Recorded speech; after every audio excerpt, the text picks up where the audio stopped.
A paz do Senhor seja convosco. Louvado seja o nome de Deus. Meus amados irmãos, como de costume, nós estamos em Gálatas, capítulo 4. Abramos nossas Bíblias em Gálatas, capítulo 4. Nessa noite, nós vamos do verso 12 ao 16, onde fecha mais um segundo momento, onde o apóstolo Paulo está falando aqui, que nós devemos trazer à memória a palavra de Deus e que nós devemos preservar a memória daquilo que aconteceu em nossas vidas. Então, Gálatas, capítulo 4, a memória que deve ser preservada.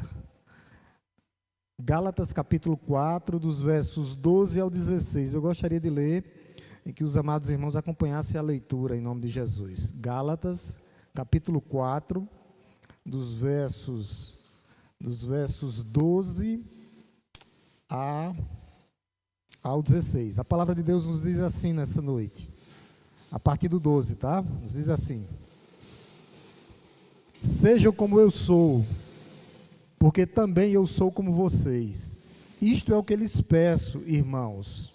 Vocês não me ofenderam em nada, e vocês sabem o que eu lhes preguei, o Evangelho, a primeira vez, por causa de uma enfermidade física. E por mais que a minha enfermidade na carne lhe tenha sido uma provação, vocês não me trataram com desprezo, nem desgosto. Pelo contrário, me receberam como anjo de Deus, como o próprio Cristo Jesus. Verso 15. O que aconteceu com a felicidade que vocês tinham? Porque posso dar testemunho de que, se fosse possível, vocês teriam arrancado os próprios olhos para me dar. Será que por dizer a verdade me tornei inimigo de vocês? Amém? A palavra de Deus aqui, o apóstolo Paulo, ele começa aqui no verso 12, fazendo um chamado a um pedido de identificação. É interessante que o apóstolo Paulo, em outras passagens, ele já tinha falado disso. Ele diz, sejam como eu. Por quê? Porque o apóstolo Paulo era um imitador de Cristo. Ele está pedindo para que essa igreja imitasse ele, porque ele imitava Cristo. Logo no começo do verso 12, ele diz, seja como eu, porque também eu sou como vocês. E a gente tem que entender isso, né? O apóstolo Paulo aqui, é uma sentença aqui que vai falar justamente do afeto de Paulo sobre essa igreja. O apóstolo Paulo tinha essa igreja com muito afeto, um amor pastoral por essa igreja, porque era onde ele tinha plantado o evangelho, né? E a gente vê aqui o apóstolo Paulo dizendo, isto é o que lhes peço, lá no meio do versículo 12, isso é o que lhes peço, irmãos. Ele está pedindo justamente, é como se ele estivesse aqui clamando para que os irmãos pudessem seguir o que Paulo seguia. Tá? Depois de toda a argumentação, o apóstolo Paulo tinha feito uma argumentação completa nos versículos anteriores. E agora ele recorre à intimidade, ele está falando de intimidade com esses irmãos. Ele não está pedindo, aqui não é um mandamento, não. Ele não está mandando que os irmãos sigam ele, não. Ele está clamando que os irmãos possam ser como ele. Aqui é um pedido de um coração pastoral, né? Sejam como eu, ou sede como eu. Por que essa razão? Aí ele vai dizer, porque também eu sou como vocês. Para a gente entender isso, o apóstolo Paulo era um fariseu treinado aos pés de Gamaliel, né? Da tribo de Benjamim. E o apóstolo Paulo, ele foi literalmente tirado da escravidão da lei, porque ele perseguia a igreja de Cristo. E o apóstolo Paulo, ele percorreu do caminho da lei ao caminho da graça. E o que é que o apóstolo está dizendo? Sejam como eu, porque eu sou como vocês agora. Eu fui libertados, como um dia vocês também foram libertados. É isso que o apóstolo Paulo está falando. Tá? Ele está dizendo, seja como eu, porque eu também sou como vocês. Um dia eu estava debaixo da escravidão, e eu percorri o caminho da lei e vim para a graça, que a graça me libertou. O que o apóstolo Paulo está dizendo agora é justamente isso. Irmãos, peço isso, irmãos, vocês não me ofenderam em nada. Então, o que é que o apóstolo Paulo queria aqui? Era que justamente esses irmãos agora não voltassem à velha natureza, aos velhos rudimentos, tá? Para que eles não pudessem voltar para os rudimentos da lei, porque a lei, ela justamente, ela traz um jugo de escravidão, como a gente viu nos versículos anterior. E aqui também traz um eco aqui, é como se o apóstolo Paulo estivesse falando: vocês lembram que Cristo fez por vocês? Vocês lembram que Cristo fez por vocês? Traz esse eco também, de que Jesus, ele morreu por nós. Essa frase aqui traz esse eco, o que ele fez para que pudesse nos alcançar. Ele se tornou homem, ele se fez um de nós, ele morreu na cruz do Calvário, o mais humilde de todos. Paulo tinha se feito um gentil para que pudesse alcançar os gentios, e o apóstolo Paulo faz isso. Ele diz, eu estive no meio dos judeus, me fiz como judeus e me fiz como gentil, para que eu pudesse ganhar os gentios. É isso que o apóstolo Paulo tinha dito.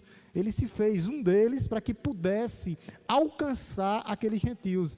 Eu queria que Leonardo colocasse aqui, só para a gente entender do que é que o apóstolo Paulo está falando. 1 Coríntios 9, do 19 ao 22, tá? Porque ele vai dizer que ele se fez um gentil para que pudesse ganhar os gentios. Olha o que ele diz a partir do verso 19 até o 22, ele diz, porque sendo livre de todos, fiz-me escravo de todos, a fim de ganhar o maior número possível. Então Paulo, ele se inseria nas comunidades, tá? Para ganhar o maior número de pessoas possíveis. Quando ele diz ganhar, é pregar o evangelho para que pessoas pudessem ser salvas, é nesse sentido. Aí ele diz, para com os judeus, fiz-me como judeu.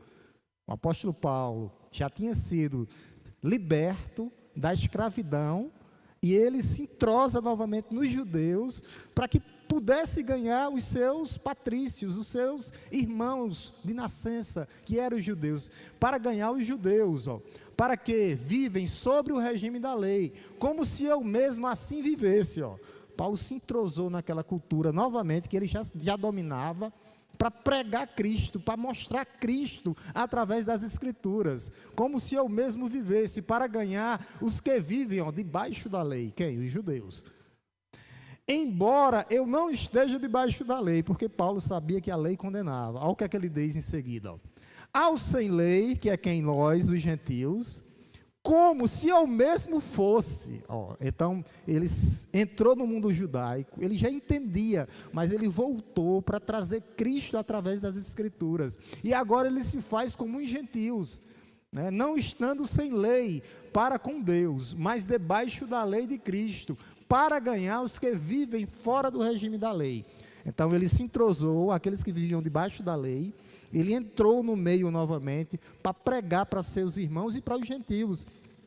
O que o apóstolo Paulo queria era ganhar as pessoas para Cristo, ganhar no sentido de pregar, e o Espírito Santo pudesse trabalhar nessas vidas. Não importava a cultura, a forma deles viver, o apóstolo Paulo se entrosava, pregava o evangelho para que pessoas fossem salvas.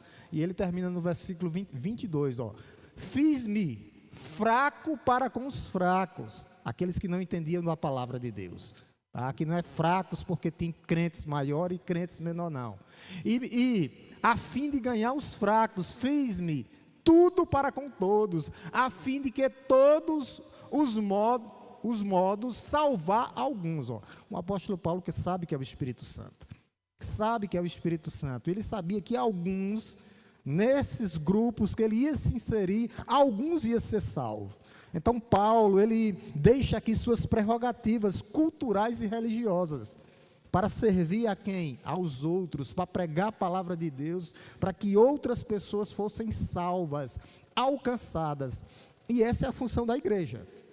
Quando nós temos a oportunidade, no meio cultural que a gente vive, nós temos que arranjar um meio de nos entrosar, para que nós possamos pregar a palavra de Deus, para que outras pessoas possam ser salvas. Voltando lá para o versículo 12, Gálatas 4:12, o apóstolo Paulo, ele está aqui falando bem pessoal, né? Gálatas 4:12, ele vai dizer assim, ó, vocês não me ofenderam em nada. O apóstolo Paulo sabia que aquela igreja tinha sido uma igreja fiel. Era uma declaração de um relacionamento saudável aqui, de pastor para a igreja. Ele tinha esse relacionamento, um relacionamento íntegro, saudável, um relacionamento entre pastor e irmãos, irmãos e pastor. Nada disso quebrava a harmonia entre pastor e irmãos. Paulo não está escrevendo aqui com ressentimento, não, porque ele poderia ficar ressentido, não, mas ele está simplesmente aqui escrevendo de forma pastoral, o pastor que ama aquela igreja, um lugar de amor, sem agenda pessoal de rancor. A igreja não é lugar de rancor por alguns debates que a gente tem no meio dos irmãos, não. O apóstolo Paulo não tinha rancor, não tinha agenda pessoal de rancor, sem ressentimentos por causa da traição, que muitos se infiltraram para pregar outro evangelho. O apóstolo Paulo queria era o quê? Tratar aquela igreja. O apóstolo Paulo queria fazer isso, apesar que ele usava palavras fortes quando tinha que falar. E isso é importante para estabelecer tudo o que ele vai dizer em seguida, até a gente chegar no versículo 16 aqui. A preocupação de Paulo, a preocupação de um pastor com o coração voltado para as ovelhas. Tá? Por isso que o apóstolo Paulo, ele sempre queria dizer o quê, pastor? A verdade. A verdade sempre tem que ser dita em amor. A verdade tem que ser pregada em amor. Paulo nunca deixava de pregar a verdade. Ele disse lá em 1 Coríntios, nada mais que a verdade, senão em favor da verdade. A verdade tem que ser falada em amor. A verdade que nós falamos para os irmãos é para restaurar, é para edificar, é para conduzir a pessoa ao arrependimento. Não é para causar rancor ou raízes de amargura dentro da igreja, não. A palavra verdadeira é falada justamente para isso, restaurar, edificar a pessoa, para que a pessoa possa voltar ao arrependimento e que ela possa ter crescimento espiritual. E o apóstolo Paulo queria isso dessa igreja, queria isso dessa igreja aqui na região, lá na Galácia do Sul. O objetivo era o bem daquele povo, era o bem daquela igreja. O objetivo do pastor é sempre querer o bem das ovelhas de Cristo. E era isso que Paulo fazia. A correção tem que sempre vir acompanhada com a graça de Deus, com paciência, humildade. E o apóstolo Paulo sabia isso, fazer isso. Quando usava palavras de confronto, era porque ele confrontava o pecado, mas confrontava em amor. A disposição de sempre caminhar junto com o irmão. O foco é sempre glorificar a Deus. O foco de um obreiro, de um pastor, é sempre restaurar as ovelhas de Cristo. O apóstolo Paulo nos ensina isso. Tá? Eu vou pedir a Leonarda para colocar aqui novamente. Lá Efésios 4:15. Que através da verdade nós vamos crescer em tudo que é Cristo. Isso é importante. Efésios 4:15, ó igreja, o que é que ele diz? Mas seguindo a verdade em amor. Por isso que a verdade tem que ser falada em amor. Em amor. Em amor. Aí ele vai dizer, por quê? Porque a igreja vai crescer. Não só em algumas coisas, mas a igreja vai crescer em tudo. Naquele que é o cabeça, Cristo Jesus. Em tudo. E Jesus é o maior exemplo. Não tem outro modelo, outro exemplo. O exemplo é Jesus. Quando ele fazia, quando ele pregava, quando ele tinha compaixão daquele povo, quando ele confrontava, era porque ele queria a salvação dos pecadores. E é isso que nós temos que querer, a salvação dos pecadores. E não falar uma verdade com rancor, ou com ira, não. A verdade com rancor pode até ser dita, mas ela não é comunicada verdadeiramente com um ar de humildade. Por quê? Porque quando você comunica uma palavra com ira, mesmo sendo a verdade, ou com rancor, mas ela é comunicada com vingança, às vezes, ou com a de superioridade. Você quer trazer uma superioridade, ou o desejo de ferir e não de tratar a pessoa. O objetivo, quando a gente está tratando a igreja, e essa irmandade que o apóstolo Paulo estava falando, justamente de ser como eles, através da graça, é porque a graça traz isso, a graça nos traz para isso. O objetivo de uma igreja não é a discussão para quem para saber quem sabe mais sobre Bíblia. Não é isso. Não é querer humilhar as pessoas, não. A correção, ela não é marcada pela dureza, pela vingança, não. Ela tem que ser tratada com misericórdia. Tem pessoas que têm prazer em ver o erro da pessoa e jogar na cara aquela verdade em vez de cuidar. O foco, às vezes, deixa de ser a restauração da pessoa e passa a ser uma acusação, você apontar o dedo. E a gente não pode tratar assim, tem que ser com amor. Uma verdade importante. A verdade, ela se torna verdade bruta quando você fala sem amor. Você fala sem amor. E a gente tem que ter muito cuidado, tá? Muito cuidado. O padrão bíblico é justamente falar a verdade em amor e ter convicção daquilo que está falando. A verdade bíblica pronunciada em amor, ela cura almas, ela restaura pessoas. A mesma verdade proclamada com rancor fere, afasta a pessoa e revela o coração daquele que está falando, não daquele que está ferido, daquele de quem fala. E nós temos que ter cuidado com isso, cuidar do coração. Por isso que o apóstolo Paulo agora, do verso 13 ao 14, ele lembra de quando ele pregou a primeira vez para aquela igreja. O que é que ele diz? Verso 13 e 14, ele diz assim: e vocês sabem que eu lhes preguei o evangelho a primeira vez por causa de uma enfermidade física. Aí ele continua: e por mais que a minha enfermidade na carne lhes tenha sido uma provação, vocês não me trataram com desprezo, não, nem com desgosto. Pelo contrário, me receberam como um anjo de Deus, como o próprio Jesus Cristo. O apóstolo Paulo aqui, ele está lembrando, ele abre aqui a caixa de memórias para falar da primeira pregação, quando ele chegou naquela região. Tá? Ele chega na região e a gente vai ver aqui com uma enfermidade, é isso que ele vai dizer no verso 13. Ele chega com uma enfermidade física. Tá? O apóstolo Paulo chegou doente.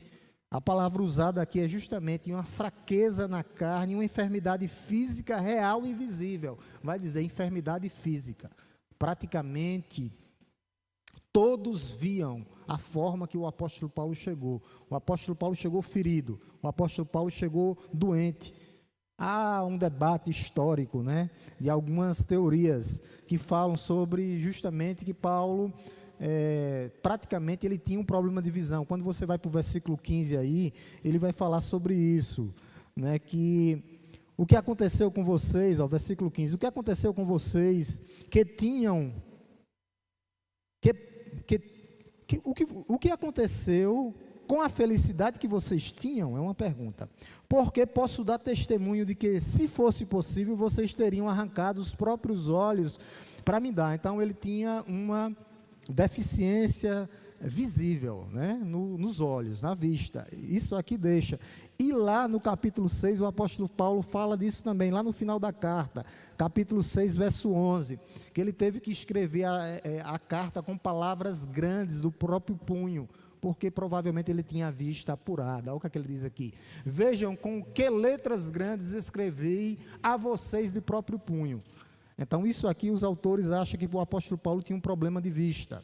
E tinha uma região lá da Panfilha também que dava muita malária, e a malária podia trazer também doenças de vista. E alguns acham que isso aqui eram as sequelas físicas do flagelo. O apóstolo Paulo foi apedrejado. Aqui já era a sua segunda viagem missionária, né? Ele foi tão apedrejado, aconteceu tantas coisas com ele, que os autores acham que as sequelas deixaram ele com um problema de vista, mas a gente não sabe.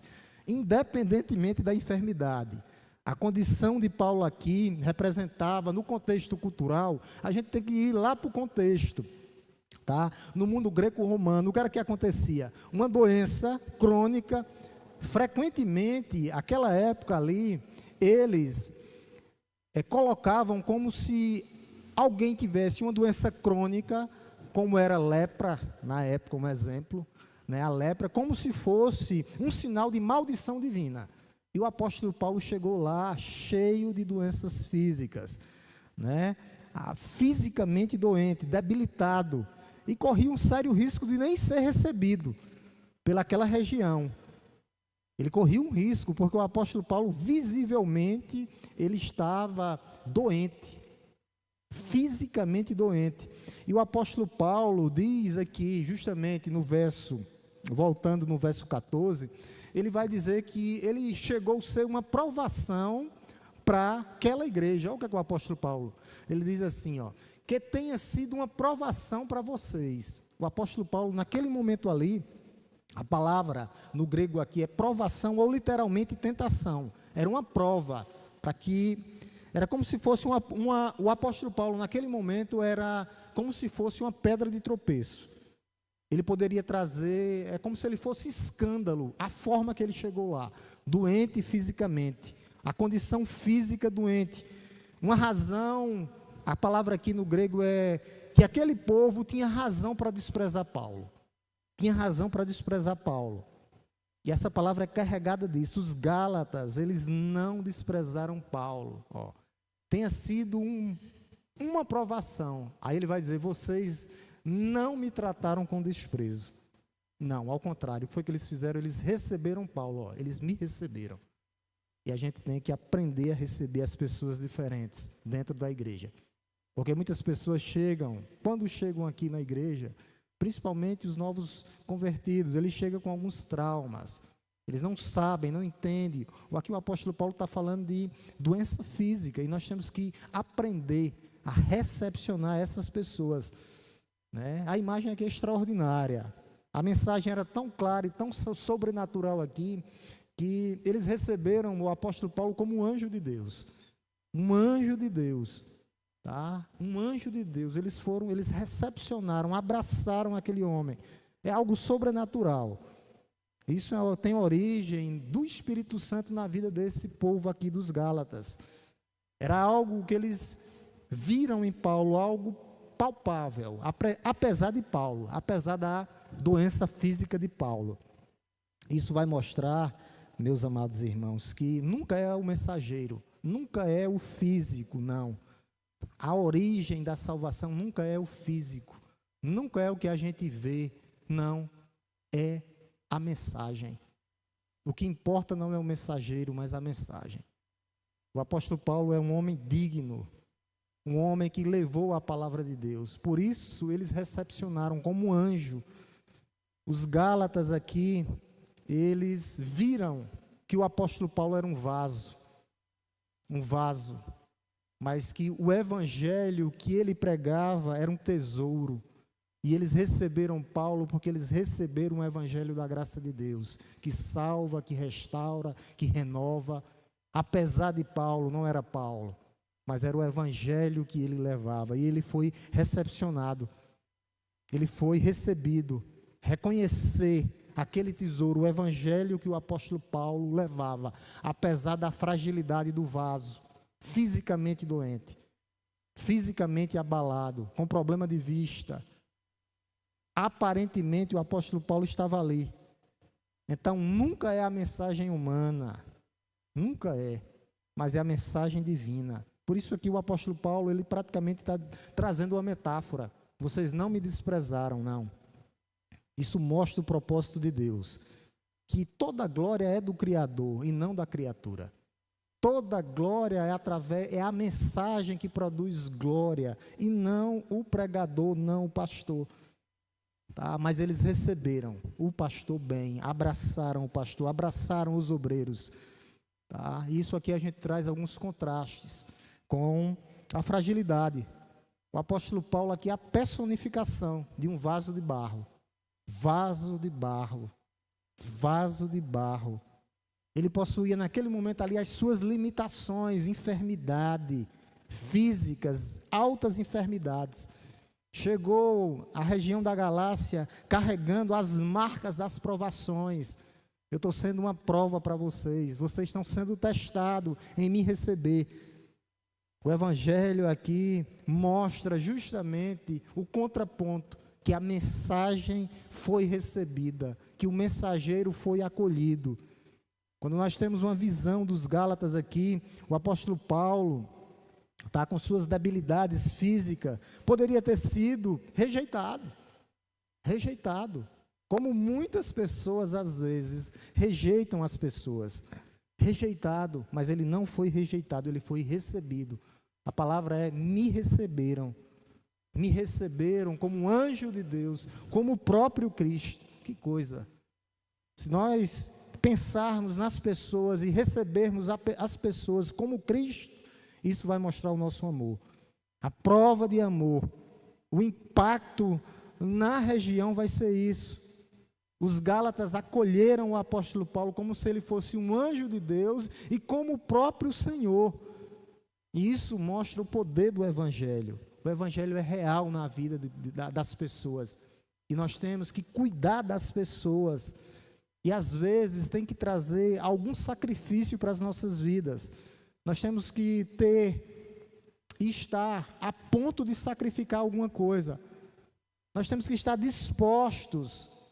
Aquele povo ali estava dispostos, como a gente viu, de arrancar os próprios olhos e dar a Paulo, porque eles sabiam da necessidade de Paulo. Por isso que a mensagem, ela é maior do que o mensageiro. Quantos homens não passaram na história? Homens de Deus. Passaram, mas a mensagem ela permanece. Passará céus e terra, mas a palavra permanecerá. Não mudará. Esse é o evangelho da graça. O apóstolo Paulo era um vaso, era um mensageiro. Mas a mensagem que ele pregava continuava a mesma. Por isso nós temos que rejeitar as obras humanas. O apóstolo Paulo aqui, ele foi enfático na hora de falar sobre justamente os judaizantes, que o perigo dessa igreja justamente era eles perderem a visão espiritual e focar em quê, pastor? Nos preceitos humanos. Preceitos humanos. Isso é o perigo que a igreja pode enfrentar. O evangelho, ele veio do céu, do alto, mas, preste bem atenção, ele escolhe homens e mulheres limitados para transmitir esse evangelho. Por isso que nós somos vasos. Nós temos que ser quebrados para que o evangelho apareça. Ele escolhe homens e mulheres limitados para transmitir esse evangelho.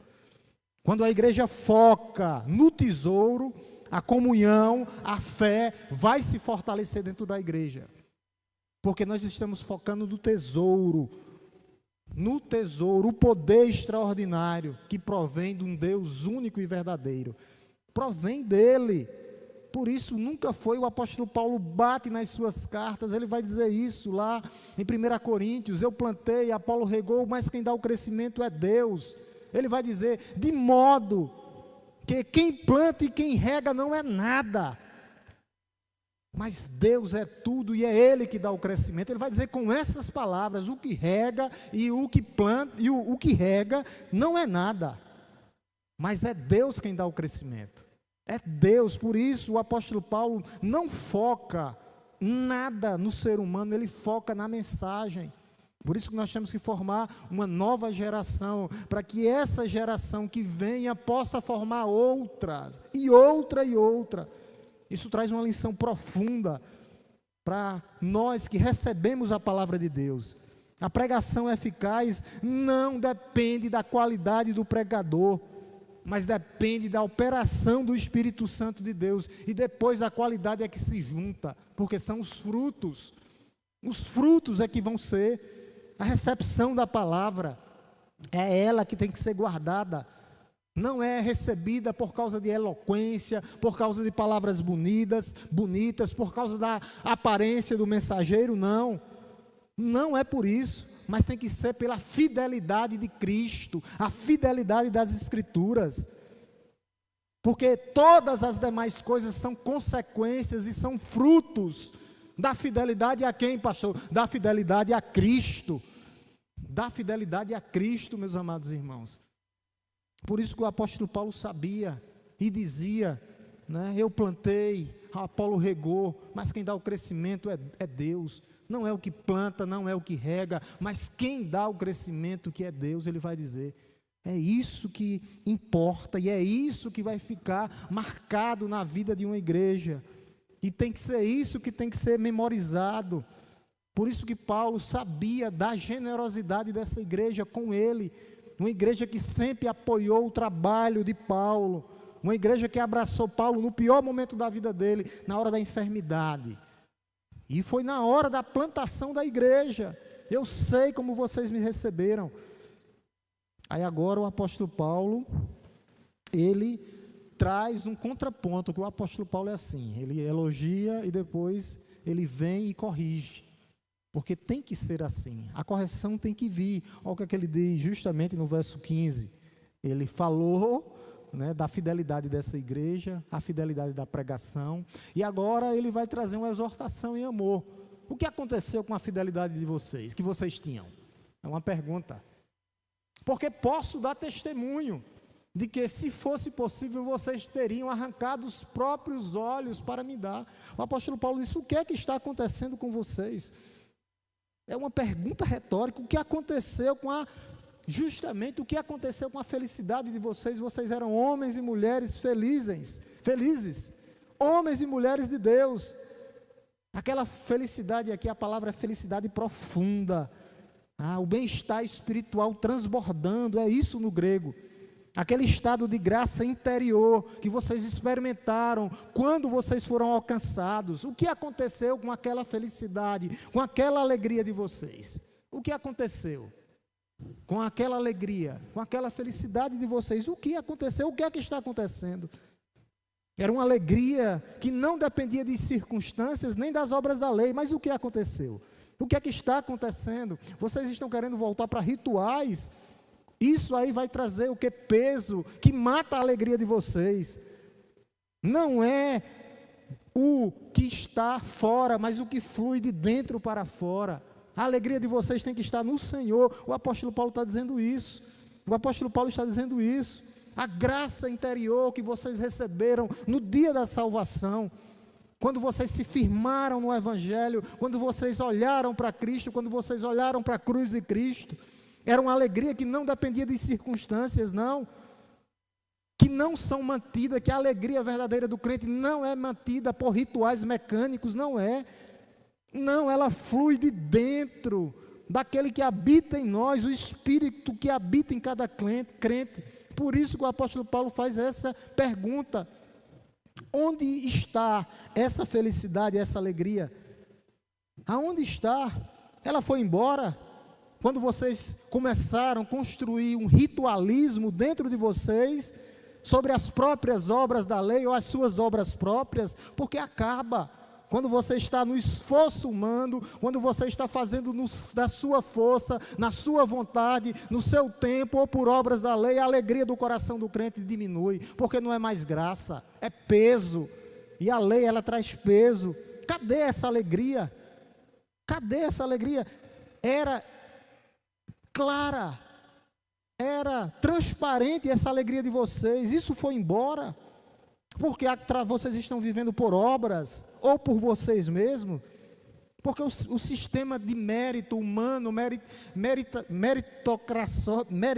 o sistema de mérito, produz uma alegria. Não produz uma alegria, a gente pensa que produz, não produz. A alegria por mérito não se sustenta.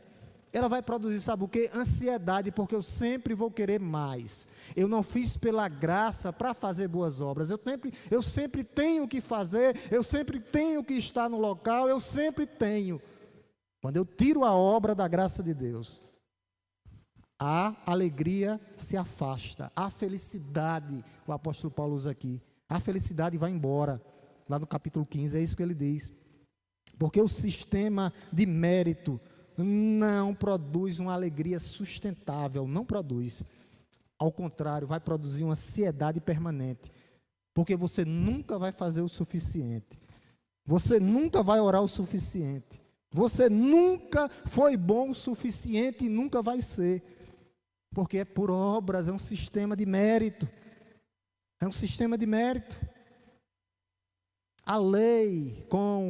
A lei cerimonial e a lei sacrificial, ela nunca vai trazer autossuficiência, não somente Cristo. Somente Cristo. E o apóstolo Paulo, no meio disso, lembra da generosidade dessa igreja. Ele lembra que, se fosse possível, vocês tirariam os próprios olhos, teriam arrancado os próprios olhos para me dar.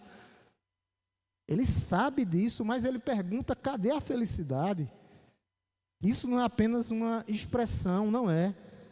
Não é algo mais profundo. Aponta literalmente para uma enfermidade provavelmente crônica que Paulo tinha. Não sabemos, mas tem a ver com a vista, sim. Ele fala dos olhos aqui. Você tinha arrancado os próprios olhos. Ele fala que tinha lá no final, que ele escreveu com letras grandes. O que Paulo está dizendo: vocês teriam feito o impossível por mim, mas vocês perderam a alegria.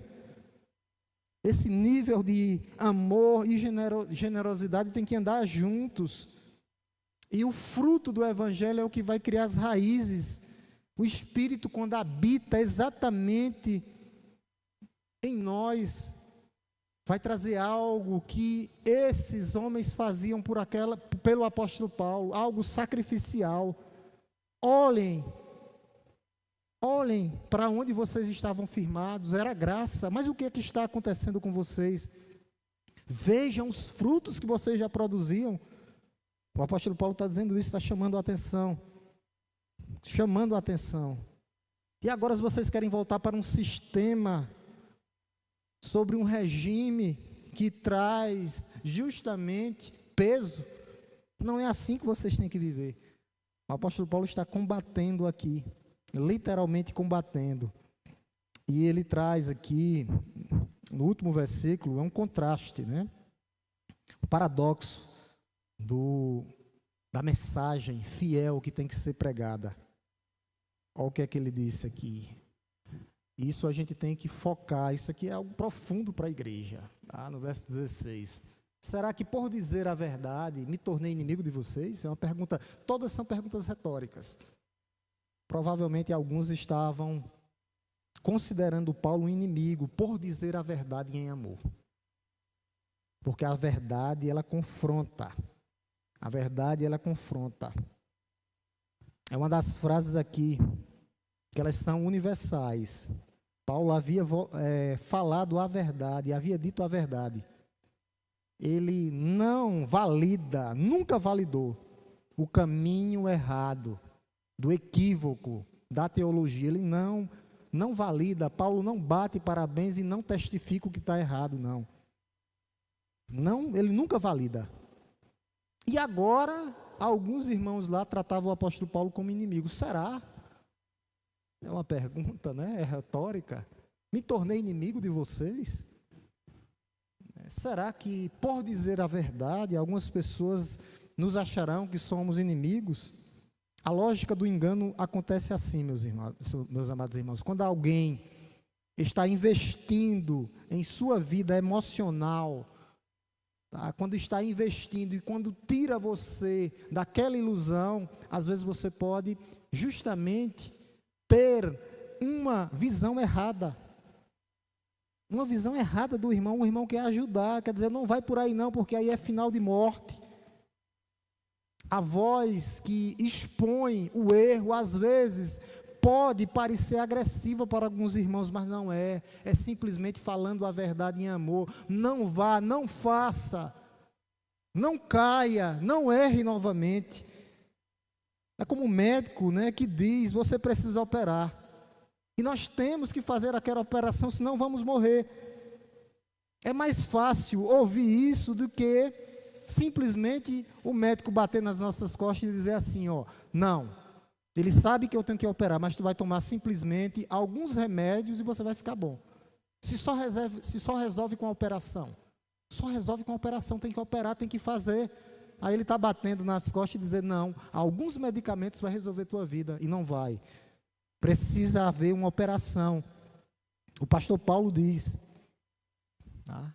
O pastor Paulo diz: isso aí que vocês estão vivendo lá no começo do evangelho é outro evangelho. Não é um evangelho, porque o evangelho é sobre a verdade, e a verdade é sobre uma pessoa, e essa pessoa é Jesus. E ele não nos deixa na escuridão, ele nos tira a venda dos nossos olhos.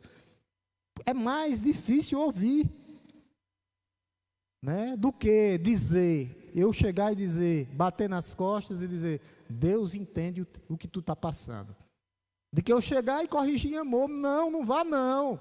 Não peque novamente aí não, porque senão, em amor. Mas é mais fácil querer o tapinha nas costas. E eu dizer assim, como pastor, não, Deus entende essas circunstâncias. Não entende. Ele não se contradiz com a sua palavra. A amizade real, a amizade bíblica, não é medida pela capacidade de fazer o outro se sentir bem, não é. Mas pela disposição de dizer a verdade em amor para o seu irmão. É isso que mostra se a amizade é verdadeira, ela é bíblica, e a irmandade é verdadeira. A disposição de eu ter o meu ouvido para ouvir, mesmo que custe algo, nós temos que falar. Lá em Provérbios, eu vou pedir que coloque aqui, Provérbios 27:6. Tem duas versões, eu quero ler nessa aqui e vou ler na outra que eu coloquei aqui. Diz assim, ó: leais são as feridas feitas pelo que ama. É verdade, é melhor fazer uma ferida do que deixar morrer. Isso é fato, isso é para a vida. Porém os beijos, os afagos, os beijinhos, de quem odeia são enganosos. O beijo mortal de Judas. Estava tudo projetado, mas ele foi lá. Então é melhor causar uma ferida do que causar morte, do que beijos de enganosos. Por isso nós temos que ser irmãos e irmãs. É melhor causar uma ferida do que causar um câncer e levar à morte. É melhor causar uma ferida, um riscozinho, um arranhão, para salvar, do que deixar a pessoa ser condenada. É melhor esse tipo de amigo, um amigo que fere para salvar, mas fere em amor, porque ele lhe ama, ele não vai deixar de falar. É isso que o apóstolo Paulo está dizendo aqui, lá no versículo 16. Alguns gálatas aqui tratavam Paulo como inimigo, porque às vezes nós estamos mais comprometidos com o nosso conforto do que com a verdade. A minha zona de conforto é melhor do que a verdade. E a verdade, às vezes, ela machuca mesmo. Mas é uma forma de tratar. Não é uma forma de você julgar e você enterrar a pessoa, não, mas de tratar. O apóstolo Paulo está dizendo isso para nós nessa noite. Às vezes nós não estamos comprometidos e não queremos a verdade, porque nós estamos numa zona de conforto. Eles preferiam pregadores que traziam cargas sobre a lei, não pregadores que desafiavam a igreja a sair da sua zona de conforto, como Paulo fazia, como Paulo fez. Essa mesma dinâmica, Paulo vai dizer isso lá em 2 Timóteo 4:3. Coloque bem aqui, por favor, irmã, para a gente ler com a igreja. 4:3, ele diz a mesma coisa. 2 Timóteo 4:3, olha o que ele diz. Pois virá o tempo em que não suportarão a sã doutrina, é verdade. Pelo contrário, se rodearão de mestres segundo as suas próprias cobiças, como se sentindo coceira nos ouvidos. É difícil, a palavra de Deus ela confronta. Por isso que os afagos, os beijos enganosos são melhores para muitas pessoas. Como diz o sábio, tá? Em que relacionamento, sua vida, nós estamos vivendo nesse momento agora? Nós estamos. Você é aquele que diz a verdade em amor, mesmo que custe algo? Em que relacionamento você está? O que confronta ou o que foge? Ou o que quer simplesmente trazer afagos? Há uma diferença fundamental entre o pastor, o obreiro que ama suficiente para desafiar, confrontar em verdade, em amor, e um que não se compromete com nada, porque ele quer o quê? Popularidade, tapinha nas costas, zona de conforto. O apóstolo Paulo não era assim, não vivia assim. E nós também não vivemos assim. É mais fácil não se comprometer, porque às vezes nós queremos o quê? Popularidade. Nós temos que valorizar aquele irmão que fale a verdade, mesmo que possa doer. Mas essa verdade é a verdade que liberta. É a verdade que muda histórias. É a verdade que liberta. E essa verdade é Cristo, né? Nós não podemos viver na mentira, no engano. Mas nós temos que saber falar em amor, para que nós não venhamos perder. Não venhamos perder. Não, nós não podemos viver assim. Tá? Então o apóstolo Paulo ele fecha essa sessão justamente tratando disso, que ele diz no verso 16, para a gente encerrar. Será que por dizer a verdade me tornei inimigo de vocês? Não, a verdade em amor sempre tem que ser dita, chamada em particular, não no meio, para trazer caos e não para zombar. Não, mas em particular em amor. A verdade ela vai prevalecer. Ela vai prevalecer. E não engano.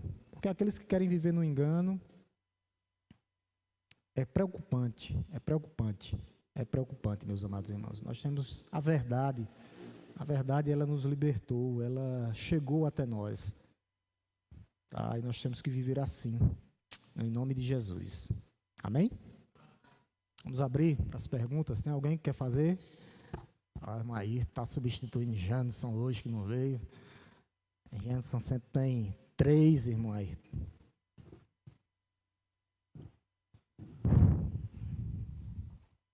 Pergunta fácil, irmão aí. Qualquer coisa, os universitários, o irmão Francisco está aí do lado. Pode pegar o microfone aí. Pastor, do versículo 12 até o 16, tem um complemento e tem uma pergunta. A pergunta é: o irmão alcançado pela graça, mas na caminhada ele não tem mais a felicidade de servir ou de pregar a palavra. Pode acontecer que a pessoa foi alcançada pela graça e ter esse esfriamento?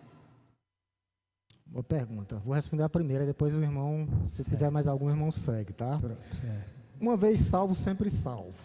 Tá? Então não se perde a salvação. Lá em João 11, 27 ao 29, Jesus disse que aquelas ovelhas que o Pai nos deu, nenhuma será arrebatada das nossas mãos. Nenhuma será arrebatada, isso é fato. Tá? Mas o que é que pode acontecer, irmão aí? Nessa caminhada, há algumas coisas que podem acontecer. Um exemplo. Tá? A apostasia. A palavra de Deus vai dizer que para apostasia não teve mais jeito. Mas ao mesmo tempo também pode acontecer de quê? De que uma pessoa possa se perder com o tempo, dar uma esfriada espiritual, mas se for ovelha de Cristo, ele traz de volta. Ele traz de volta. Ele não deixa naquela escuridão nem na escravidão, não. Ele traz. Como já trouxe uns aqui, os irmãos que já trouxe até alguns exemplos. Tá? Mas pode acontecer. Então tem dois lados aí. Nenhuma das ovelhas de Cristo será perdida. Mas pode acontecer nessa caminhada o esfriamento espiritual, mas perder a salvação não. Tem vários textos, né? João 3,16, 17, 18. Principalmente o João 11, 27 e 29. Esse versículo ali, ele fecha, ele amarra, sabe? Mas assim, isso não significa, irmão aí, que a graça de Deus ela seja frágil, tá? Qual era a preocupação de Paulo ali? Era que eles perdessem a liberdade que eles tinham ganho. A liberdade do que o cristianismo dá. Sair da escravidão, da lei, ser liberto, não ter um peso que os levasse à condenação. O apóstolo Paulo queria que eles não abandonassem o evangelho. A resposta é sobre isso.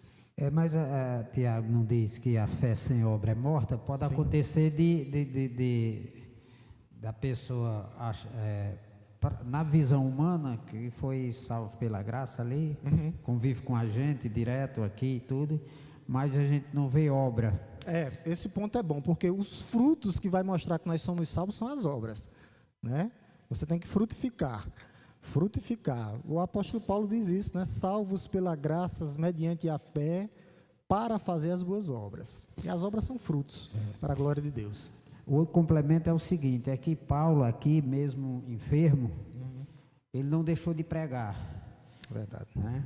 E tem pessoas que deixam de participar, de servir e de pregar o evangelho, às vezes por timidez, muitas vezes porque diz que está enfermo, mas Paulo chegou numa situação muito complexa aqui e não deixou de pregar. E às vezes acontece, na igreja, pessoas arranjar motivo de não pregar. Umas dizem que é tímido, quer dizer, não é tímido para o Instagram, mas é tímido para pregar, não é tímido para defender o político de sua preferência, seja do governo federal, estadual, municipal, mas para pregar o evangelho é tímido. Verdade. É só uma complementação, que Paulo não tinha essa dificuldade. É verdade, e é interessante, né, irmão, que ele transformou a fraqueza dele em oportunidade para pregar. Ele fez ao contrário, né? Paulo foi na contramão, ele chegou numa forma física completamente abalado ali, fisicamente. A maioria dos autores acha que é justamente a questão da visão dele vem por causa dos flagelos, né, porque onde ele entrava, ele apanhava, e ele chegou numa forma lá, né, de uma enfermidade física visível, no grego vai dizer isso, e ele transformou uma fraqueza em uma oportunidade.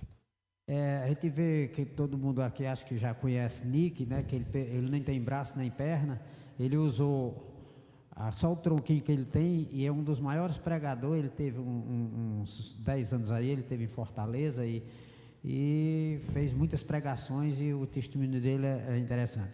E outra complementação é que, como Paulo diz assim, para eu falar a verdade, tornei inimigo de vocês, acontece muito nas igrejas, pode acontecer com um membro e pode acontecer com um pastor, que por o membro falar a verdade ou por o pastor falar a verdade, às vezes na própria pregação da palavra, porque está pregando a cruz, porque está pregando a coisa, ou também está exortando na verdade, e aí se torna inimigo do pastor, às vezes faz um grupo, ou o pastor pode pensar... Pode acontecer, né? Está sendo perseguido. Que alguém tem alguma coisa contra e tal, né? Acontece na igreja esse tipo de situação, e Paulo alerta aqui: gente, vocês quase davam até os olhos para mim se eu pedisse, e agora estão desse jeito só porque eu estou falando a verdade. E muitas vezes tem gente que quer o ego ser massageado. Eu já vi aqui nessa igreja, nesse púlpito aí, estava aqui, não foi só uma vez não, pessoas que botavam o pastor no céu e por trás botava na porta do inferno, né? Porque às vezes o pastor falou a verdade. Eu vi, não vou citar nome, mas vi porque eu estava aqui.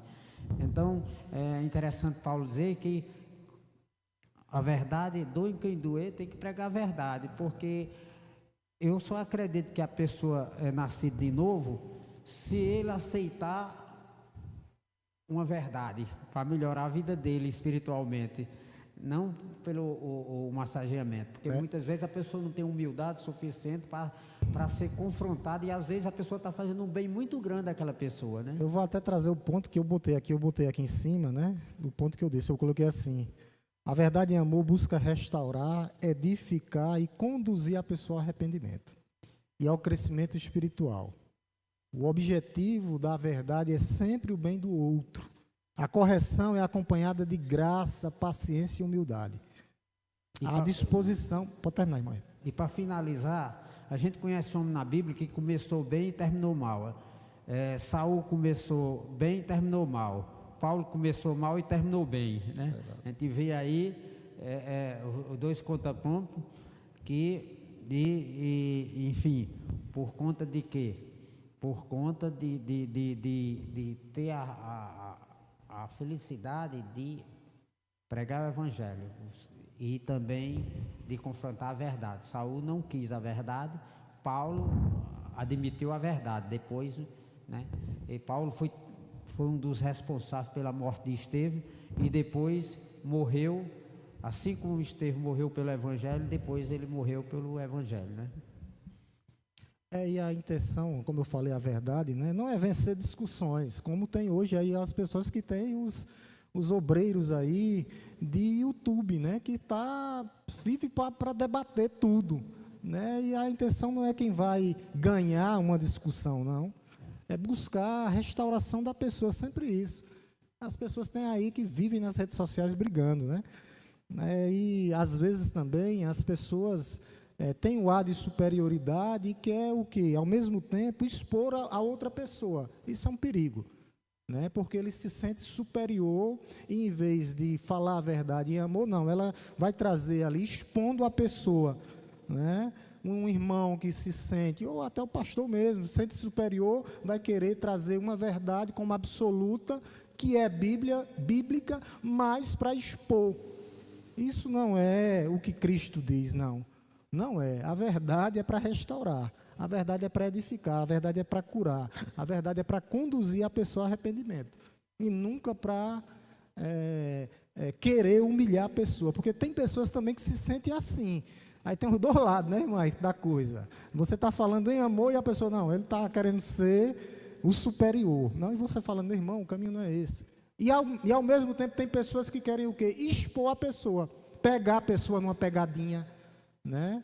Isso aqui que a gente está fazendo não é, né? Um irmão até me ligou, preocupado, eu disse, irmão, dentro do contexto, dentro do texto, pode fazer a pergunta que fizer. Se a gente não souber, a gente, não eu não sei não, vou deixar para a próxima. A gente responde porque está sendo preparado para isso, está dentro do contexto. Como foi suas perguntas, então, entendeu, irmão aí? Isso não é para você querer pegar no laço o pastor, então é só para deixar isso claro. E é interessante a igreja. Eu já disse na quarta-feira passada e repito, que todo porque não é um monólogo,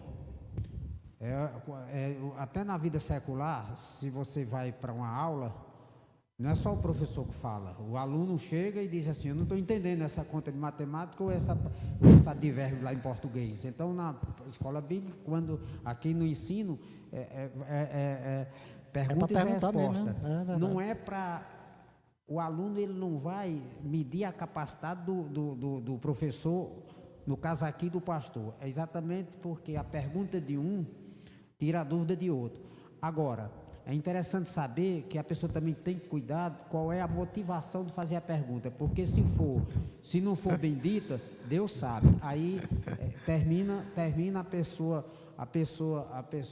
se prejudicando, até cometendo um pecado em relação, se for uma pergunta capciosa, maledicente, para diminuir a pessoa ou confrontar a pessoa. Mas se for a nível de conhecimento, para o crescimento da pessoa e da igreja e do reino, é a consciência da pessoa com Deus, né? Porque tem pessoas que muitas vezes fica dizendo, eu não vou perguntar porque o pastor pode ficar se sentindo magoado, achando que eu estou confrontando. Pode perguntar, né? Aí tem umas pode que ficar à vontade. Se eu não souber, a gente tem humildade bastante. Eu saber dessa resposta para não ficar um clima desagradável e tudo, mas isso faz parte eu sempre digo, quem não pode com o pote não pega na rodia. Quando manda fazer pergunta é porque está pronto. É verdade, né? Isso é tranquilo, irmão. Isso não acontece aqui, não. Como o pastor ele dizia, qualquer outro pastor pode dizer, no lugar de dar uma resposta que não seja bíblica, é melhor dizer, vou pesquisar, na próxima quarta-feira eu trago uma resposta bíblica. É verdade. Porque tem pessoas que têm dificuldade de dizer, eu não sei. Aí o cara diz, o meu pastor não soube nem a pergunta que eu fiz, né? É verdade, só quem Mas sabe tudo é Cristo. O que vale é a verdade, é falar da verdade, né? Amém, irmão. Mas alguém quer fazer algum complemento? Em nome de Jesus? Fique à vontade. Eu só falo aqui. À vontade. Tem um ditado que diz assim, que a verdade cabe em todo lugar. Assim, a verdade aqui, no caso, a verdade nossa aqui, no contexto bíblico, que assim, a palavra verdade, dependendo do contexto, o que vai fazer a diferença da palavra, de receber a verdade? Por exemplo, no casamento, às vezes eu estou certo, Bel está errado, às vezes Bel está errado, estou certo. Aí tem que ceder. Para quê? Para a verdade. Sabedoria, né, irmão Guilherme? Então, assim, vai depender do contexto. Se for no contexto de política, a verdade tem que prevalecer. Se for no contexto da Bíblia, a verdade. Aí muitas vezes o que acontece é que as pessoas, há um debate bíblico, Debate, como você falou aí, deve ter um debate sobre um assunto, Calvino e Armínio, qual é a verdade? A verdade é a palavra de Deus, entendeu? Mas aí o que tem que ter? Tem que ter humildade para receitar a verdade, entendeu? É isso que muitas vezes falta isso no nosso coração. É verdade, por isso que assim, não pode prevalecer a minha verdade. Por isso que nós, como cristãos, nós temos uma verdade, que é Cristo, Ele é a verdade.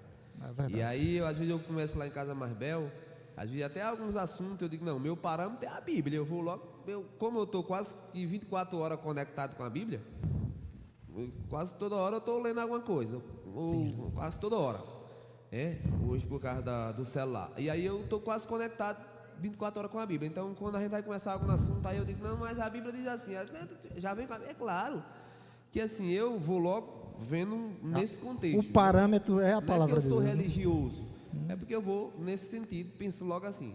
Então às vezes a gente não quer aceitar a verdade.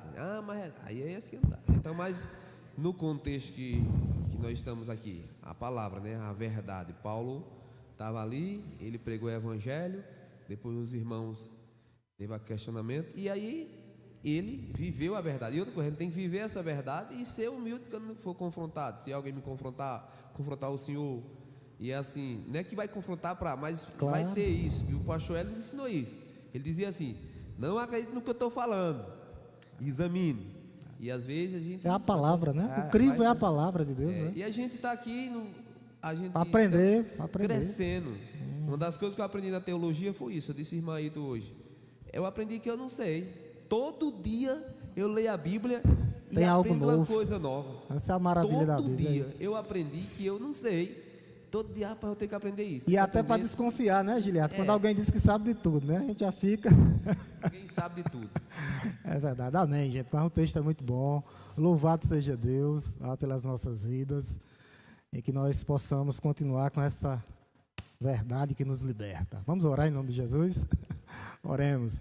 E louvamos Deus Todo-Poderoso, Criador dos céus e da terra, por mais uma noite, ó Deus, por essa palavra, onde nós encerramos mais uma parte, que o Senhor falou aos nossos corações, ó Deus, através da Tua palavra, que é a verdade, ó Deus, e Cristo é a verdade que nos liberta. Muito obrigado, Senhor, por essa noite, que o Senhor esteja, ó Deus, guardando cada coração nessa noite, aqueles que não puderam vir, por algum motivo, razão, ó Pai, que o Senhor possa estar com a Tua mão poderosa sobre a vida deles, ó Deus, que a Tua igreja possa estar sendo motivada, ó Deus, a vir, a participar, ó Deus, e a fazer a Tua vontade, ó Deus, que ela vai prevalecer nas nossas vidas. Obrigado, Senhor, por essa noite.